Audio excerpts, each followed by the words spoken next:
हरियाणा में शुरू हुई ई संजीवनी सेवा नागरिकों के लिए बेहद कारगर साबित हो रही है। हरियाणा में ई संजीवनी ओपीडी की सेवाएं 2021 से ही 24 घंटे उपलब्ध हैं। ई संजीवनी ओपीडी के जरिए 1 लाख से ज्यादा परामर्श दिए गए हैं। सीएम मनोहर लाल ने कहा कि संजीवनी इस बात का प्रमाण है कि भारत में डिजिटल स्वास्थ्य का युग आ चुका है।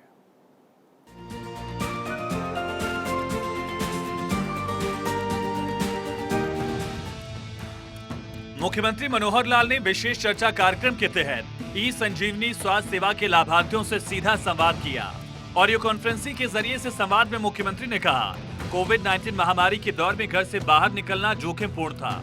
उस समय लोग बीमार होने पर कोविड से बचाव को ध्यान में रखते हुए अस्पताल जाने से डरते थे।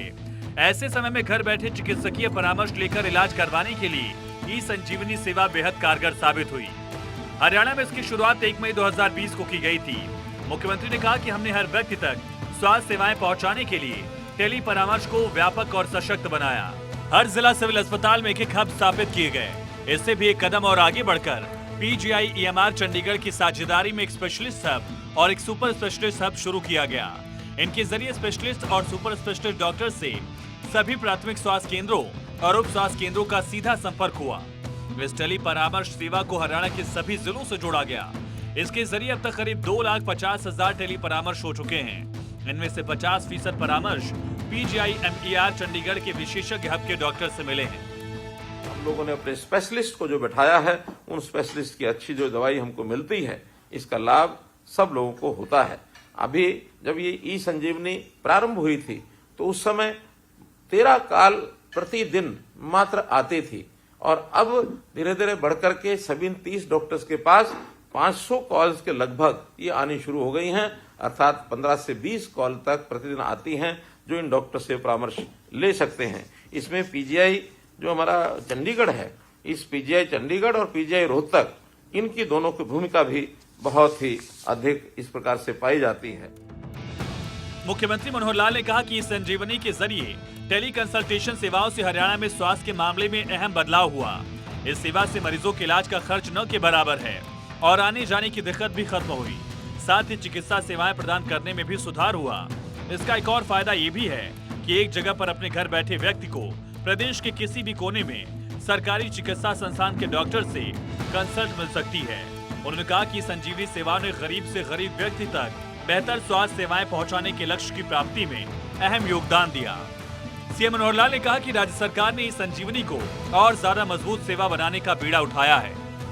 लेकिन कभी कभी बीमारी बिल्कुल एकदम प्रारंभिक क्षणों में होती है, व्यक्ति को पता नहीं लगता है। इस बात को भी ध्यान करते हुए हमने तय किया कि गरीब व्यक्तियों का 2 साल में एक बार शारीरिक परीक्षण, यानी उसका जो टेस्ट है, मेडिकल टेस्ट, ये अनिवार्य रूप से किया जाए। इस पद्धति को हमने निरोगी हरियाणा इसका नाम दिया और निरोगी हरियाणा के अंतर्गत आज ऐसे सब गरीब परिवारों के, उनके बच्चों के, सबके परीक्षण ये चल रहे हैं और इसके तहत 25 प्रकार के जो मानक है, उसमें ऐसे परिवारों की स्वास्थ्य जांच ये होती है। अभी तक 32 लाख से अधिक व्यक्तियों की जांच हो चुकी है। 1,72,00,000 टेस्ट ऐसे किए जा चुके हैं। और हैरानी की बात तो ये है कि ऐसे बहुत से लोगों को कई प्रकार की ऐसी गंभीर बीमारियां जो उनको पता नहीं था और पता लगने के बाद उनको इलाज के लिए अस्पतालों में भेजा गया। वहां उनका इलाज अच्छे प्रकार से इलाज हुआ। बहुत से लोग स्वस्थ भी हो गए हैं। जिनको इलाज की और आवश्यकता होती है उनको रेफर भी किया जाता है अथवा उनको दवाई दे करके उस इलाज के लिए और उसको एक प्रकार से ठीक किया जाता है।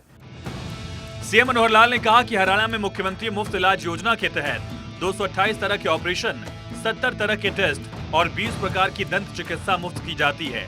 साथ ही 500 दवाइयां मुफ्त दी जाती हैं। हरियाणा देश का पहला राज्य है जहां हेपेटाइटिस सी और बी की दवाइयां मुफ्त उपलब्ध कराई जा रही हैं। 2014 में हरियाणा में 6 मेडिकल कॉलेज थे। एमबीबीएस की सिर्फ 700 सीटें थीं।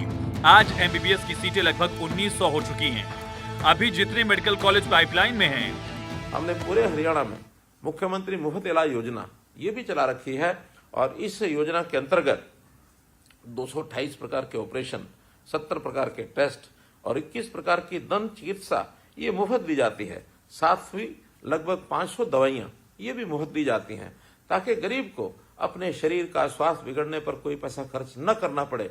ऐसी सब योजनाओं का लाभ आम आदमी को हो रहा है कि आज बहुत से मेडिकल कॉलेज नए खुल चुके हैं जो एमबीबीएस की उस समय 700 सीटों का प्रवेश होता था, वो लगभग 1900 सीटों का प्रवेश अब होने लग गया है।